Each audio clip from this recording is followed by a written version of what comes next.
In progress. Well, Sam, Jessica, thank you so much for taking the time to chat to us today. And I've got to say, welcome to Melbourne. Thanks for having us.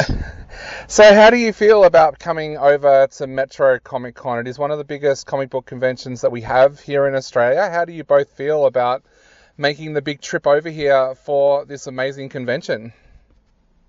Yeah, good. It's exciting to be here. It's nice to have a change of scenery. It's been a long time since I've been back to Australia, so I'm very happy to be here.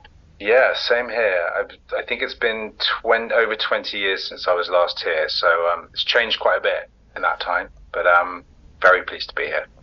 Now, we know that Bridgerton is an absolutely huge show here in Australia. We just had the ball experience here in Melbourne, and I believe they sold out very, very quickly for tickets, and people were on a waiting list.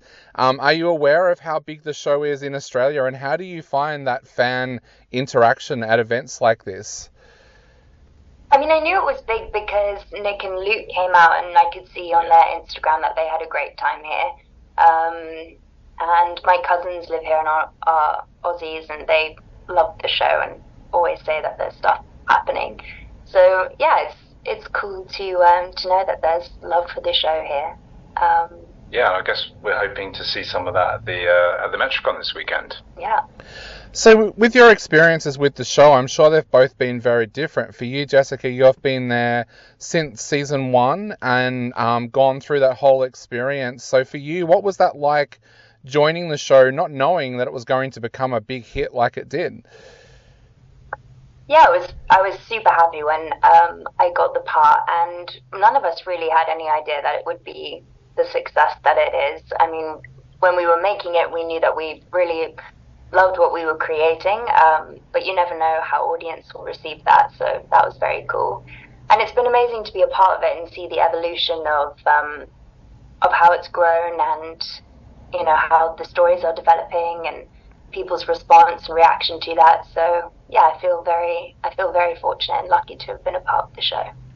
And Sam, for you, you've kind of done the opposite. You came out of another hit show, The Crown, and came over to this show. What was that experience like for you, joining a show that already had a huge fandom behind it?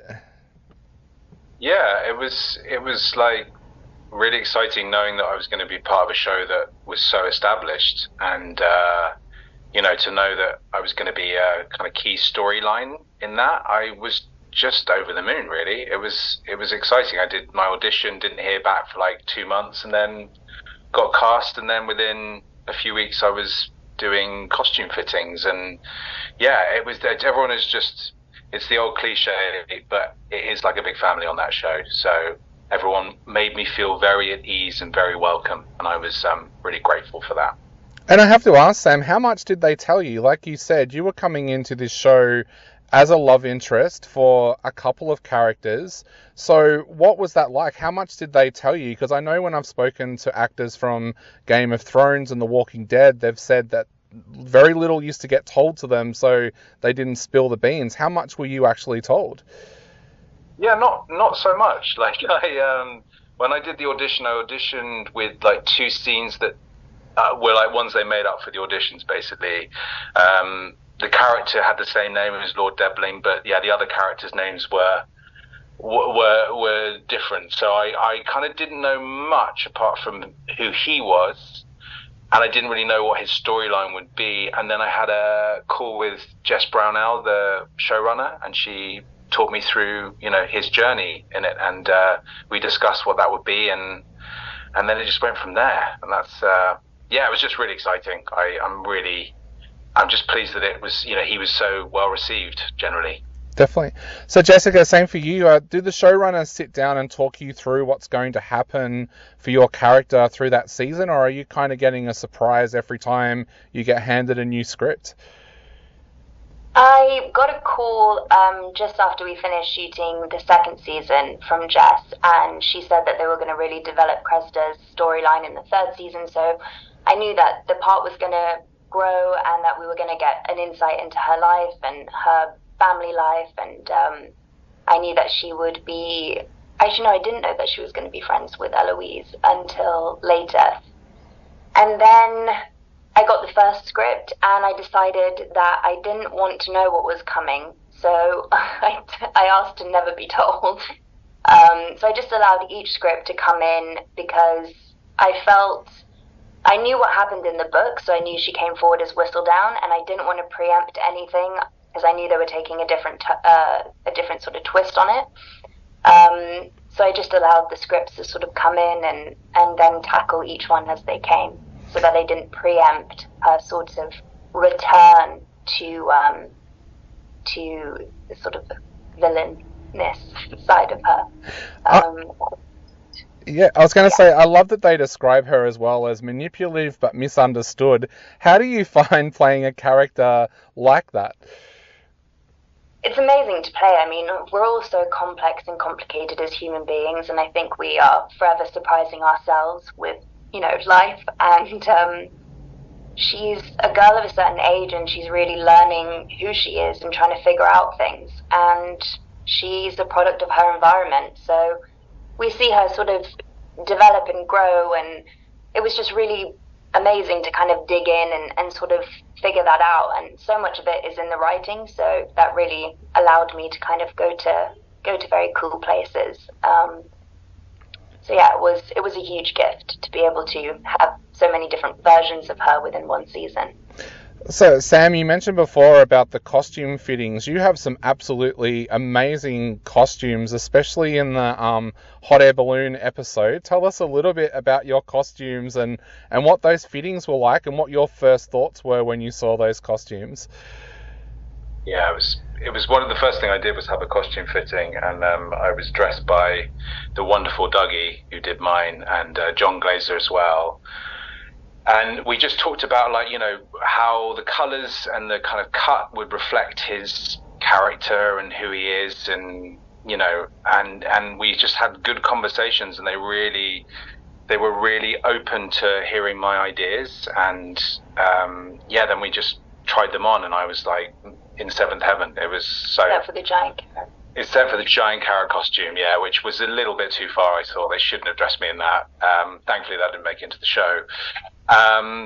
But yeah, the balloon scene was an interesting one because I had this big top hat on. Do you remember? Yeah. Yep. And I was sort of doing these quite sort of heroic power slides, and it was just sort of trying to keep the hat on and not rip my trousers was a bit of a challenge, but it was so incredible just to be in those outfits, and then to be surrounded in these incredible sets and locations, all adds to the magic of the whole thing. Definitely. And Jessica, for you, you've had some amazing outfits as well in the show. Have you had a favourite that you've had to wear during your time on the show? I mean, you basically win the whole competition for outfits. I do feel like Chris is the winner there. A favourite. I mean, the red dress is my favourite. I love that dress. So cool. So cool. But each one, I mean, I feel like every time I went into the fitting, I was like, this one's my favourite, and this one's my favourite. The fittings were my favourite. My favourite thing about the show. I love going and see John. I love that man so much. Yeah, he's a hero. He is a hero. So, Jessica, I wanted to ask you as well, of course, before all of this, you also got to play a very iconic character in Leatherface. You got to play Clarice, of course, who was a very, very famous character before you stepped into her shoes as well. What was that like for you, stepping into the shoes of a character that was so well loved in film folklore? Yeah, it was the coolest experience. I've absolutely adored that character, and I had the best experience I've ever had, I think. Filming that film, it was my first film, and it was just the coolest thing. I mean, she's wild and crazy, and it was really great to kind of get in tune with that side of myself. That sounds so wrong because she kills a lot of people in that film. But you know what I mean, like to kind of go a little bit crazy and be the girl who's not in the pretty dress and kind of just let loose. So I actually have a tattoo for the film on my bone, on my chest. Wow. So yeah.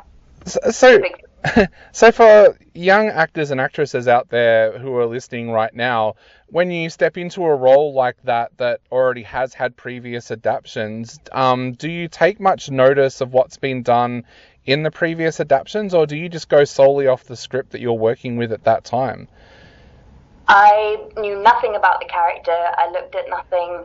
I just read the script and I found her from that. I did a lot of research to do with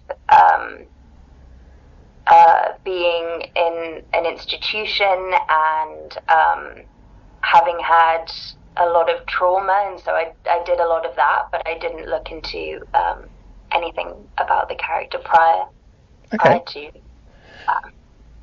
So I have no idea if I even played her right.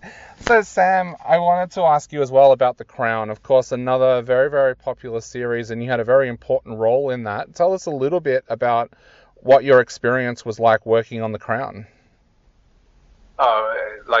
Jess, when you do a job that you're, just one of those jobs where you're like, I'm just lucky to be doing this, and huge show, again, very established, and I just watched a lot. I would be that annoying person that would stand next to the monitor and, watch all these brilliant actors doing magical things on screen, and just like a sponge, I would just go, okay, what can I steal here, and what can I get inspiration from here, and it was great, and I got to hang out with, between takes, we all got to hang out a lot, and they're all very silly, wonderful people who have great sense of humour. So I think, and a sense of humour is such a bonding thing. If you've all got a collectively brilliant sense of humour on a set, it's great, isn't it? And I think that's what we had on Bridgerton as well. So very lucky.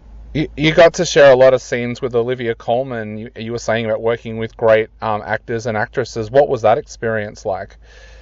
Awful. She's terrible. She's terrible. I'm joking. She's it's like you don't. She's one of these actors where there's no difference between when she's on camera in terms of just, you can tell how much of a lovely soul she is. She's a queen. She's a queen. She is. It just comes across, and what you see is what you get. It really is that vibe with her, and she's a great leader as well. And she's kind, but she also, she just knows her stuff, and she knows how to lead well. So it made everyone feel at ease, because I think that's the job of someone leading a show, is to make everyone feel, like they can do their best work, and she certainly did that. Definitely. Yeah, she's exactly that. Yeah, she set the tone. Now, I know we are running out of time very, very quickly, so I just had two very quick questions. First of all, during your stay here in Melbourne, are you hoping to get out and do anything outside of the convention as well? Yeah, I mean, we're kind of on quite a tight time schedule, but I got in the day before yesterday, and I went to the National Gallery, which was great. I had a great time there, and I went to the Botanical Gardens, but I just got there as they were closing. So it was a lovely walk, but I didn't get to see the gardens. So but that was a nice way to kind of just settle in and get over my jet lag and see some of the city. Yep. We have an animal experience. Oh yeah. So I really hope I see a platypus and a wombat. And I have family here, so I'll be spending some time with them. Definitely. Well, and to finish off, what would you like to say to people out there who are thinking about coming along and meeting you both at Metro Comic Con this weekend? Just that we look forward to seeing them. Yeah, just be great to see them in person, and hope they can come down.